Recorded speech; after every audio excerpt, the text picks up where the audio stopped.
Hello one for the build guide for the Death Oath Magic Find build. So this is the build I used to farm the 288 Crimson Temple maps. I did switch to the version I'm doing now after the first 144, but both versions are very close to the same. Maybe I think it's one change on the gear and one jewel change. That's all it is really. So I will link both in the POB's description below. One be like the Headhunter with no Headhunter version, make it easier. But, oh, not skill tree, gear. But pretty much the gear is the same on both of them. The only difference really is the belt change. On the so pretty much I'll do the belt last, but bow. These are pretty cheap, like 14 exalts. You don't need to go merit kit for 10% movement speed. You can do thicket bow if you want to go cheaper. But it's pretty much just, this is pretty much your single target setup is all this is. Or to activate your Death Oath to speed things up a little bit, or kill some big pads. But it's more like this damage over time, chaos multi, +2 support, chaos multi, +1. So it's pretty much just to boost your caustic arrow. This is pretty much your single target. Caustic arrow, swift affliction, con effect, empower, vicious projectile, and avoid manipulation. Helmet, these are a pain in the ass to craft, I'm not gonna lie. I spent about 3x alone just on the Syrian XR and the Eater Worlds tier 3 currency rolls to try to hit this. The Despair Curse effect was extremely easy to hit. The problem one is the mana reservation skills. You don't need it, but if you want to run all the auras that I am doing, you do need it. It's gonna cost a lot to get, it's really annoying. And you have to make sure it's the not the pinnacle boss or the unique one. And then everything else on there really is just garbage. It's literally just life and crafted rarity of items dropped by slave monsters. If you don't want to go with the slave monster one, you can do the aura one. But for magic finding, the rarity one is the best option.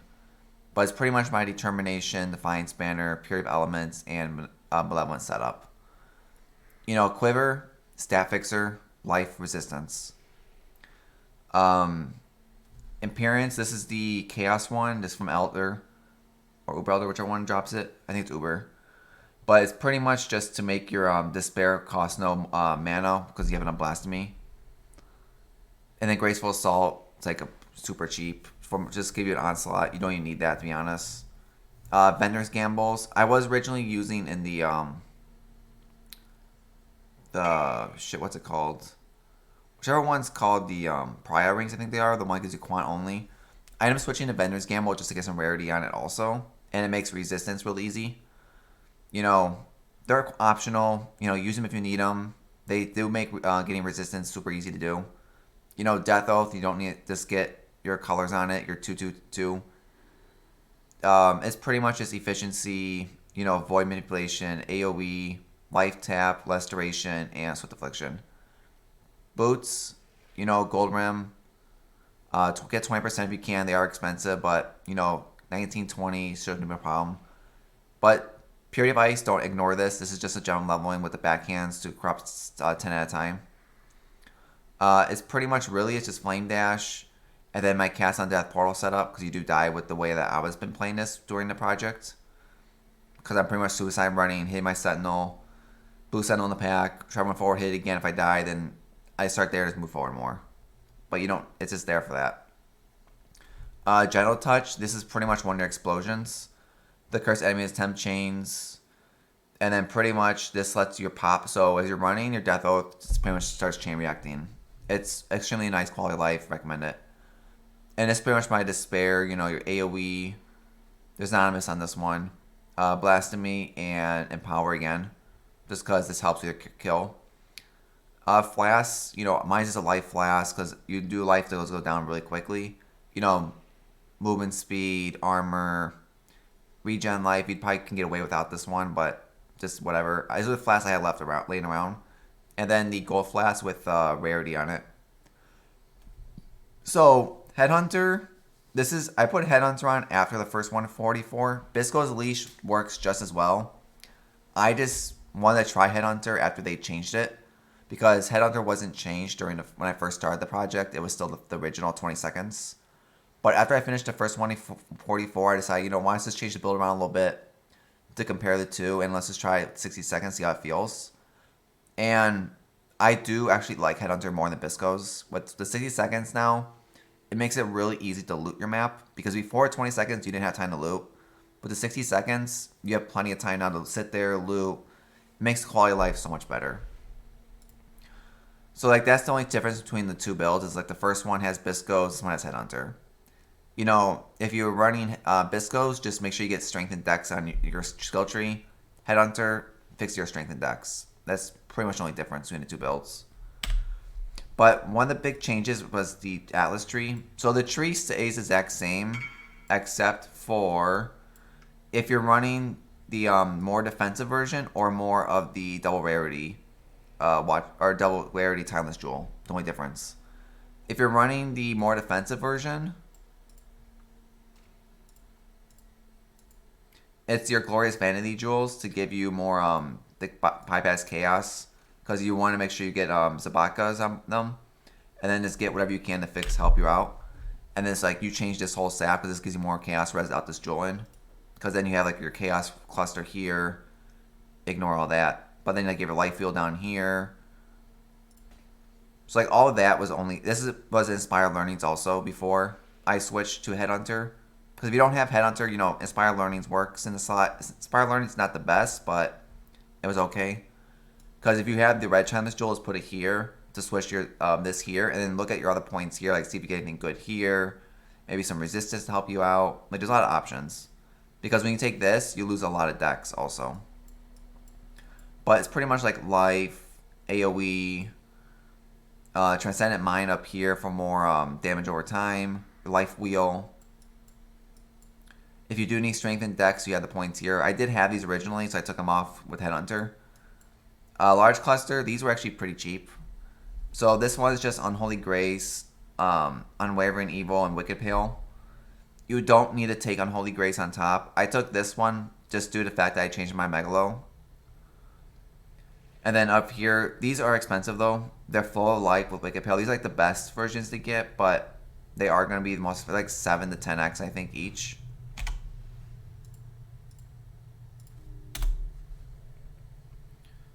So 6, 7 now. They went down in price, but these were 10x at one point. But pretty much the flow of life is the most important one. Just helps you with a life tap. And then if you can get any type of chaos damage, to be honest. And then the smalls are pretty much just for the Despair Curse effect and for the Determination Mana Reservation. Mana Reservation Wheel, Chaos damage. If you're not using this jewel and using the red one instead, you'll have max Chaos res. Because this one turning my Chaos res into Rarity. But that gives you a lot more damage. This was just extra points laying around, but more strength and ES and life. If you have this on, just take points based on what you got. Like mine is like, I have a double 10% life, a double rarity of items, and then a flask effect duration. It's the only reason I have all these points taken. Do this based on, like, if you're not using it or not. Let's Inspire Learnings. Take your life point, your chaos, corrupted blood, +1 frenzy, your power if you need it. They're over here for the 1, 2, 3, 4. If you want mana, just do it based on what you need to. Like that's why I have this point here too. Like skill effect duration is really good with this build. More life, strength. Your other chaos wheel for more damage with increased effect of wither. Cannot be stunned. More life. Low spell suppression, which doesn't really do too much. Your other mana efficiency wheel for auras. Watcher's Eye. If you can afford it, the best thing to look for is just damage over time with Malevolence. That's all this one was pretty much. It's like 8x starting price. But that's all you really need to give you an extra 20% more damage. Megalo. This one's optional. You don't even need the Megalo slot. This is pretty much just helps get your last 20 decks also. But like this one is pretty much just a second skin, flow of life, and special reserved. To be honest, I just look for full life and I just search for anything that can be usable. And this was the decent one. There's like 50 chaos. It has what I need. It has increased damage during flask effect. And more armor. That's pretty much what I took this for. If you have one with chaos damage on it, you can drop these 2 points up here. This is Unholy Grace just as a placeholder without damage on this. But like the 2 builds are close to the same. Really, the only difference between the 2 builds is Bisco's Leech version had Inspire Learnings and the Red Timeless Jewel. The Headhunter version just had the Rarity Jewel. You can easily run without the Rarity Jewel with Headhunter even. And then just even skip Inspire Learnings altogether is what I would do. But the Red Jewel here, you'll get max Chaos Res. You'll be a lot stronger. You know, a lot stronger, more defense on your build. And then if you don't have this point here, just, you know, you can come on this way, get your life wheel here.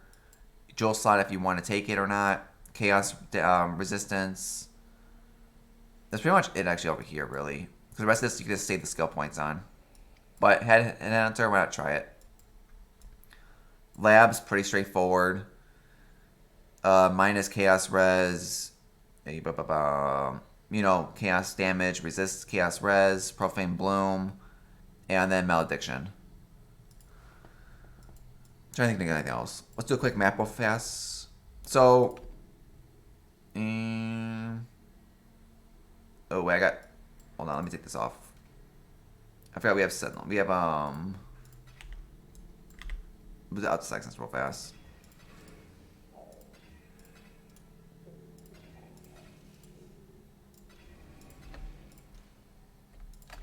There you go. So let's do a basic cemetery map. Yeah, everything should be set.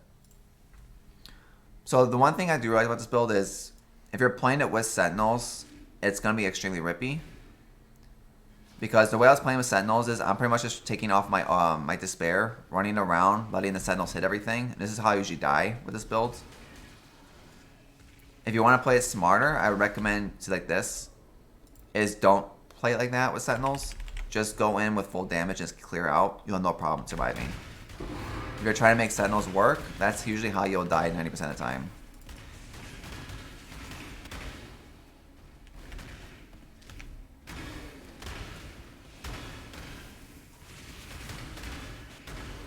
Like, that's what I did with Crimson Temple. I don't have a video of me doing it because I changed it from the original strategy off of the first one. But pretty much all I was doing with Crimson Temple maps is hitting my red Sentinel. Do the same thing with the blue one. Take off the Despair Aura, run through everything. Try to rush to the boss, kill him right away so that his altars don't spawn in. But like, once you get going, the builds, you have no problem killing everything. It's extremely easy to do. Everything just pops. Things spawn in, they die.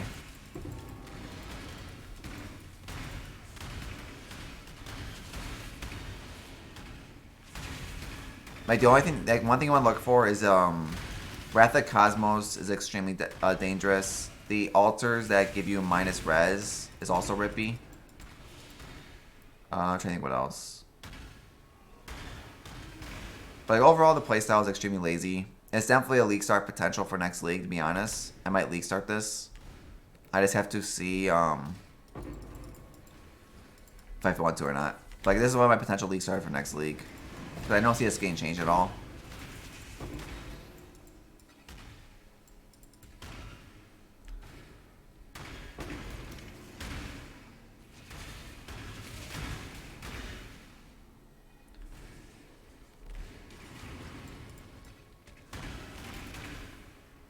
Like, overall, the build is pretty cheap, to be honest. I think the most, if you don't do Headhunter, it's cheap with Biscos. If you do Headhunter, it's going to cost a little bit more, but I recommend going for Headhunter. This map's already done. Like, that's how easy to clear is with the map without using the, I forgot to use this. Is with, without using Sentinels. I'm trying to think what else. Bandits kill all Pantheons. You know, Aberrant just for burning ground because it's really annoying. And then I'm just taking Luaris just because I have Period of Elements to not care about the free stuff and chill. I'm trying to think what else. Oh yeah, the Magic Find stuff actually. So if you're doing Magic Find, I probably mentioned this already, but Edo World is 100 times better for Magic Find instead of X Art. Because X Art's altars don't spawn that often. Blue altars spawn so much, you'll get the quantity one a lot more than you will on the red side. I just switched pretty much towards the end. I think the last maybe 70, 80 maps or so, I switched to red just because the challenge was done for doing 1,000 altars. But overall, I recommend just staying with blue. And then just roll your own sextants. I'm trying to think what else. Nothing too much on the tree. But just want a quick video about the build, guys. I'm probably gonna end up dumping this build now. I'm probably gonna sell it off and then just play Simacrum Farmer now for a while. But builds did good. Recommend this build if you want a lazy playstyle because Magic Find is really popular this league. This build's an Autobomber. It's not the best build to play for Magic Find, but it's really fun because you definitely can do Sudama's clubs either. Like KB is extremely strong. For some reason, I just not good with KB build, so I don't want to play it. But KB is always a really good option for Magic Find. Because right now, without my flask on, we're only at 34 quant and 176 rarity. So it's definitely extremely low. With the flask on, we're at 246 quant rarity and 34 quant. So it's definitely ways to improve the build. If you want to get more quant and rarity out of the build, you can easily push a lot more. If you don't have the 80 from the tree, let's see. You're going to be not even at 200 rarity, so it's going to feel a lot worse if you don't have it. But it's not like the super juice I'm trying to push Magic Find to the limit. It's just, you know, it works. Why not just play for fun? Don't need to go super crazy at the Magic Find. Just want to have fun with this build. It's not like Scourge League where you can play like super low tier maps. But that's pretty much it with the Magic Find. I'm going to probably sell the build now, go play a Simacrum Farmers, which will probably do 60 Simacrums this league. Just because they're so cheap right now. But we'll see how it goes from there. Or I might get really bored of it, I might do something else. But the next build I have planned on playing should be able to do all the Uber bosses too, which I'm looking forward to doing a bunch of Mavens maybe this league. But hope everyone liked the video. If you'd like to see us right below, come follow me on Twitch. I'll link both POBs in the description below. One will be called probably like Biscos, one will be called like Headhunter or something, so you can see the difference. But or if you want to mix match the builds, change things up a little bit, you know, just do whatever you want with the build. It's a lot of fun. It's really easy also at League Start too. Like League Start, it's gonna be hard. I wouldn't go Magic Find League Start. I probably would go more like, you know, just regular rings.